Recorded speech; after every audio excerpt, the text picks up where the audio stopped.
The relationship between objects and house architecture comes through in a number of ways. One of which is the materials that we used for some of those objects. So as well as fabric of the house being designed in glass and metal, we see a lot of the objects in those materials as well.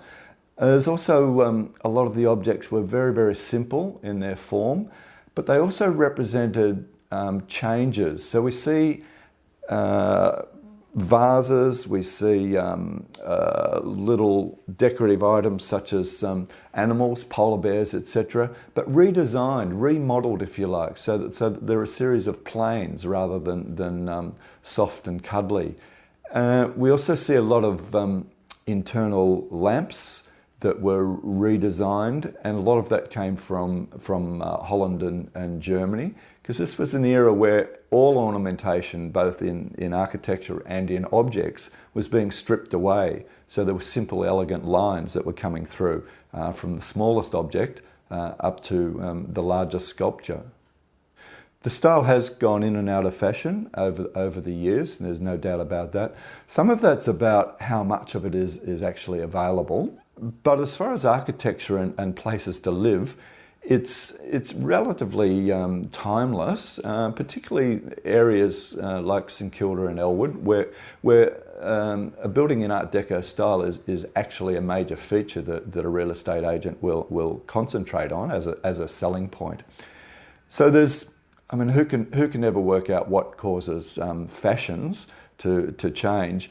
But our members tell us that they're attracted to these buildings and have been attracted to these buildings for a long time. One of the strengths of Art Deco is it is across all of the items that we live with, and it's across a whole range of areas such as graphics, jewellery, appliances, furniture design, fashion, dance, art, photography.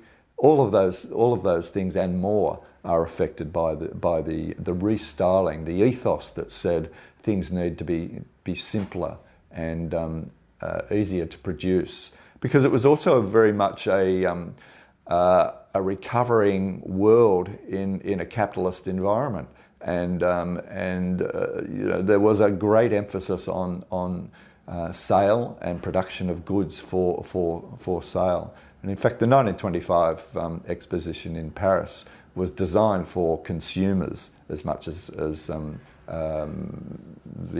artists of the day. There was simplicity and paring back in materials and in the architecture and in the objects, but at the same time it was, for many people, quite a joyous era where they were trying to escape the memories of the horrors of the war and also of the Depression. So in the 30s, when the economy started to pick up and there were more jobs available, and people were receptive to having a good time.